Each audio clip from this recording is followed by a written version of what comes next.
जिस समय गोकुल में खेल किया उस समय कान्हा कहलाए। 11 वर्ष की उम्र में कंस को जाकर के मार दिया, श्री कृष्ण चंद्र कहलाए।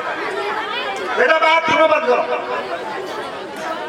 आपकी बार कृष्ण भगवान के नाम की ताली बजाना कि जिस समय सब परिवार से मोह त्याग करके गोकुल वृंदावन मथुरा सब छोड़ दी और खारे पानी के बीच में जाकर के द्वारका धाम बसा दिया, तब द्वारकाधीश कन्हैया क्या रखना, बिना त्याग बिना तपस्या के जब इन्हें नहीं मिला तो हमें तुम्हें क्या मिलेगा। उस समय भगवान कृष्ण नंद घोष पर ठाक रहे थे अर्जुन का। श्रोता बंधु, जब कुरुक्षेत्र के मैदान में सेना पहुंची है दोनों तरफ से, एक तरफ सेना थी 7 अक्षौणी और एक तरफ थी 11 अक्षौणी। एक अक्षौणी सेना की गिनती है 2,18,700, लेकिन सेना थी एक तरफ 7 और एक तरफ थी 11। अब सब श्रोता बंधु ध्यान से सुना, सेना तो बराबर ही आती दोनों में, एक तरफ से 2 कम हो गई और एक तरफ 2 बढ़ गई। क्यों बढ़ी? एक अक्षौणी सेना भगवान कृष्ण की थी, द्वारकाधीश की। नारायणी सेना ये पांडवों की तरफ जाती, इसे दुर्योधन मांग ले गए। और एक ही अक्षौणी सेना जो पांडवों का सगा मामा था शल्य, वो पांडवों की मदद को ला रहा था।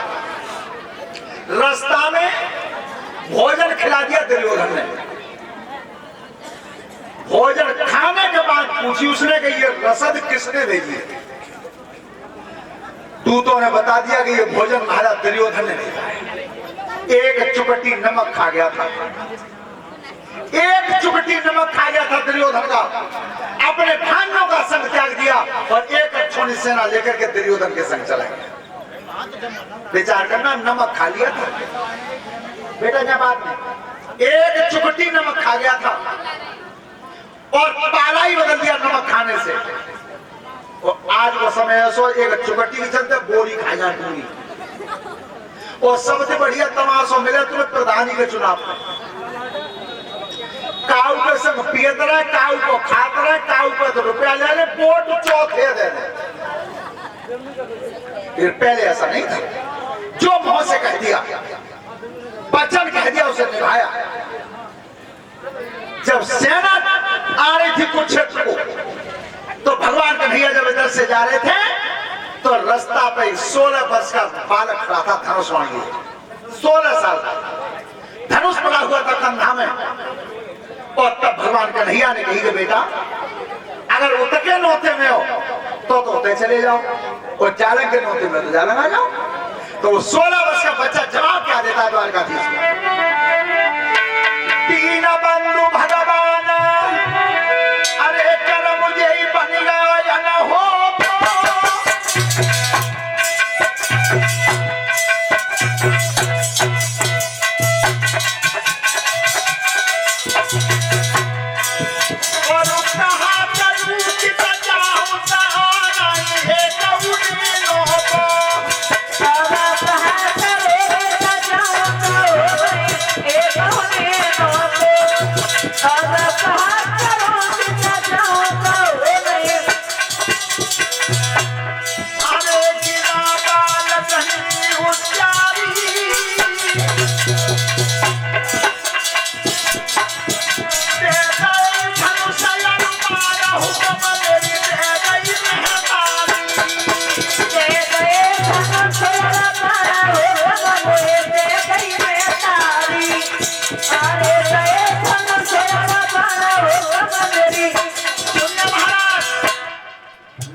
तो अपने बेटा तुम आए क्यों? हथियार हाथ में लग रहा है। भगवान कन्हैया पूछे तुम क्यों आए हो? तो वो 16 साल का बच्चा बता रहा है कि मेरी मैया ने भेजा हूं मैं, और महतारी ने हुक्म क्या दिया है? अरे चलो तुम कुरुक्षेत्र जाइए,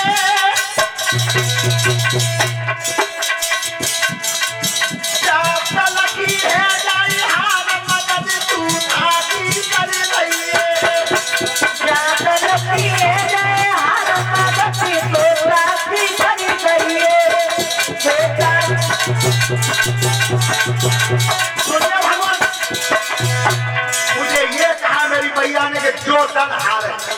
उसकी मदद करना। तो भगवान कहते हैं कि तू फिर लड़का किसका है, तेरे माता पिता कौन है? तो वो 16 वर्ष का बच्चा अपना परिचय बता रहा है। क्या बताया? अरे भीमसेन कौने नाती हो, और घटोत्कच चकोरा जगन्नाथ, और कौन भी माता हमारी कहिए, और पपली कुहाना वो हमारा। तो महाराज भीमसेन का नाती हूँ, घटोत्कच का बेटा हूँ, मोर भी मेरी महतारी हर परवरी मेरा। अरे हथिया रहा समीरा, मेरे समर से गिरे आयो।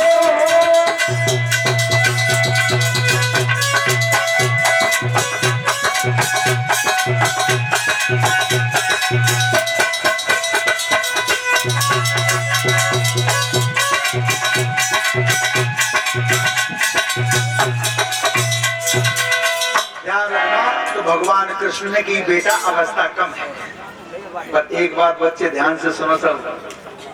मेरे भारत के पुराणों में, इतिहास में माँ शब्द लिखा है, महतारी लिखा है, अम्मा लिखा है, मैया शब्द लिखा है, पर मम्मी कहीं नहीं लिखा है, कहीं नहीं लिखा है। और आज सबसे ज्यादा यही बोलो जा रहा हूं, देखो तुमने। लेकिन रामायण में भी लिखा है, रामचरितमानस में, कि थोड़ी बात न पिता दुखारी ना करती तो कोई महतारी। महतारी शब्द वहां भी लिखा है, कई जगह इतिहास में, कि कई पुराण में, रामायण में, महाभारत में मम्मी लिखी है। लेकिन मम्मी बेटा कहते का दीजिए, अंग्रेजी का शब्द है, अंग्रेजी का। वो अंग्रेजी में मम्मी कहते हैं मुर्दा घर में जो लाश धरी होते था, वो बाप ने थोड़े दिन पहले तो कहते डैडी, हम कहते डैड। याद रखो तो उस समय भगवान कृष्ण को उस देवता का नाम बता रहा हूं जिसकी आज सबसे ज्यादा पूजा होती है।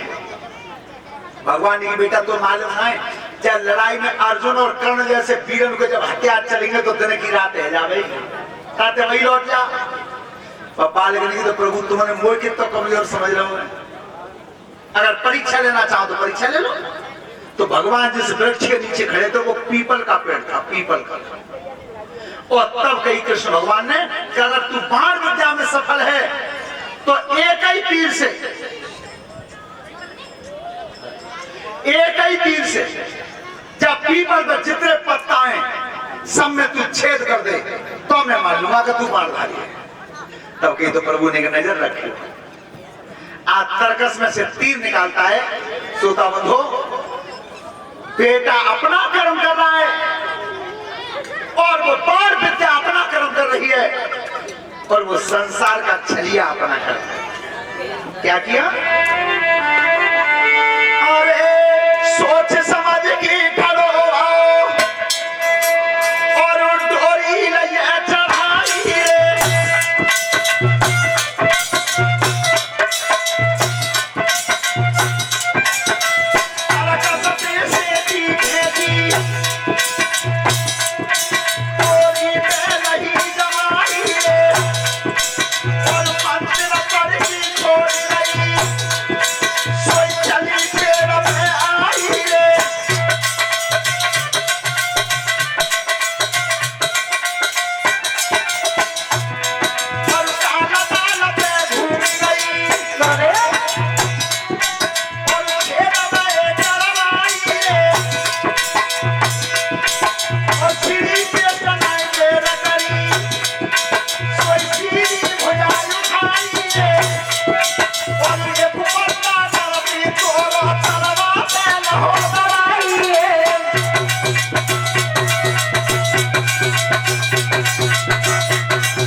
और जब वो तीर लौटा तर्कस में सब कहीं प्रभु अब नजर खोल के देख लो पत्ता बचा कोई है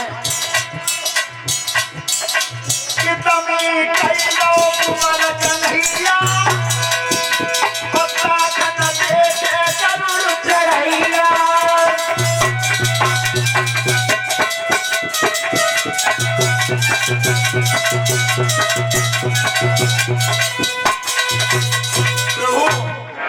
पीपल का पत्ता बचा कोई नहीं है। भगवान कन्हैया ने मुस्कुरा की कही बेटा बर्बरी तू जानता नहीं है एक पत्ता शेष रह गया है, शेष रह गया जिसमें छेद नहीं हुआ। तब कहिए बर्बरी के ने दोनों हाथ जोड़ के प्रभु तुम कह रहे हो बात मैंने समझ लिया मैंने, पर तुम एक काम कर दो। कौन सा? बात कुमार ने कही दई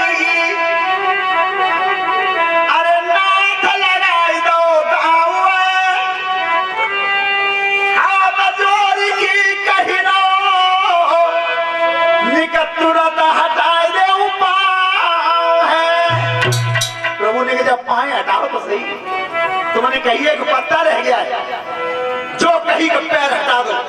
क्या शब्द सुनो घनश्याम ने और जान लो तब भेद बहु पत्ता के बीच में एक जीतू बन रो छेद है। उस पत्ता में भी छेद हो गया था जो तरवा के नीचे पड़ा था। और इसी बीच में 50 रुपए मुकेश यादव RST और 50 रुपए आकाश यादव नगला टीका पटियाले से ये हमारे लिए पुरस्कार दिया है। परमात्मा सुख समृद्धि देता रहे, धन्यवाद। जब भगवान कन्हैया ने देखा कि अगर ये लड़का मैदान में जाता है तो अब पांडव नहीं जीतेंगे, समझ गए कि ये वास्तव में बाणधारी है। तब कहीं कन्हैया ने बात बदल के बेटा जो बाण विद्या में कुशल होते हैं तो वे दानधारी भी होते हैं। दानधारी ध्यान रखना, 16 वर्ष का बच्चा अपनी महतारी की बात को मान गया। और आज ऐसा है, आज सबसे ज्यादा बात मानी कहा जा रही है सास की, ससुर की और साड़ू की और सारी की। ये 4 हुक्म कहूं में तुम्हें जो बेटा देवे। पर सुनो, इतिहास को पढ़ के देख लो, रामचरितमानस को देख लो। भगवान राम जब जनकपुर से विवाह कर लाए तो कैसे ससुराल गए, पूरो खाए। भगवान कृष्ण कुंदनपुर से विवाह कर लाए तो क्या दिन गए, पूरो खाए। कौन लिखी? पर आज के बालकन को तुम ब्याह करते हो तो वो 1 महीना में 20 दिन ससुराल और 10 दिन पे घर है। ऐसा ही करता है। और माने में चतुराई कितनी करते थे तो जानता है कि बाप को जानता ही ना है। आंगे तो होले से ना सुस्त पड़े कि गंगे के पिताजी कि हाँ कि वे डोकर फोन कर रहे हैं माते, क्या कह रहे हैं लला, क्या बात है कि डोकरी का बीमार है। ए भैया तुम्हें ससुराल जानो तो वैसे ही चले जाओ, डोकरी बीमार का ही कर रहे हैं। और मालूम है ससुराल में मान तक गए। एक बार जब विदेश बाबू गए भाई ससुराल 18 दिन लौटे ही। अब जब अच्छा लौटे चुनाएंगे, सवेरे को नाश्ता मिले, बढ़िया नमकीन मिले, बिस्कुट मिले और दरी बिछी हुई मिले और कुत्ते की रात भुलगिया मिले, चुपड़े काय पा रहे हैं। एक दिन आगे सरेज ने कही सारे थे कि सुनतना कहता है तुम्हारे साथ सभी काम चलोगा पर नित्य भेड़ो जाग चुना है जब कोई कामना है। अब सारे ने की जब बता मैं कैसे कह दी जीजा जाओ, पर एक काम करें कि एक सलाह तो मेरे दिमाग में आ रही है, शायद चले ही जाएं। कि कैसे कि कल ये सवेरे लोटा लेके घूम के आवे तो तू लड़िए वो तो मैं लड़ूंगा तो आपस में लड़ाई बजे तो मत चले ही जाए। तो गए साहब बाबू लोटा लेके घूम के आते तो तुम्हारी भी चाय बनी मिलाई तैयार। तो घूम के आए सब लोटा धर के कही के और सारे ने कही सरे थे गए सुना रही कहा कि जीजा आजा चाय बना दे। सरेज ने कि तू चूल्हे में चला जाते हो बहनों चला जा 18 दिन आएंगे चाय बना। एकदम ठीक है और बोली कैसे रही है जी जाते ऐसी बोलूंगा बोला क्या करो है। तो सारे उठा के डंडा दो दे भीत में दो दे भाई पीठ में। तो जो रोवा चिल्ली पड़ी अब देश ने कही कि जो झोला हो ना तो झोला लेके निकल गए। अब सारे ने कही कि चुप कर रहो तुम्हारी संग तो झूठे को मारी मैं अरे जी खबरदार दूर रहिए, दो डंडा तो बहुत जोर के मारे गए हो। कहता तुम्हें सलाना कर ले पहले चुप रहो। सो बिंदु पर आंसू पहुंच रहे, कहीं तुम्हारी संग झूठे ही घूमे रोएगी। जो कहीं के झूठे गुरु हो गई तो पल्ले में दरवाजे में तो बदे सनु झोला धंधों का झूठे ही को में चले गए। तो इतना ध्यान रखो, ससुराल में कम से कम ज्यादा गुजर न हो जाए, एक साल में एक डोलिया और इतना ही बहुत। सोता बोलो आज 16 वर्ष का बच्चा तो भगवान कह रहे कि दानधारी भी हो सकता है, तो मांग लो प्रभु, देर किस बात है। तो कन्हैया ने दान में माना क्या है? तो कुरुक्षेत्र की खेल में और बोल रहे जगदीश दान करे रण क्षेत्र में तो अपनों काट दे शीश है। अगर दान देना चाहता तो मैं तेरा शीश मांग रहा हूं दान। सोता बंधु क्या तो सुनिए, बात सुनी घनश्याम की सोई खींच लई तलवार घटोत्कच के वीर ने अब धरती काट गई नारी है। आज वो कटा हुआ शीश धरती में गिर गया। ध्यान रखना, शीश कट तो गया लेकिन भगवान कन्हैया हिल गए, हिल गए। लाइट आएगी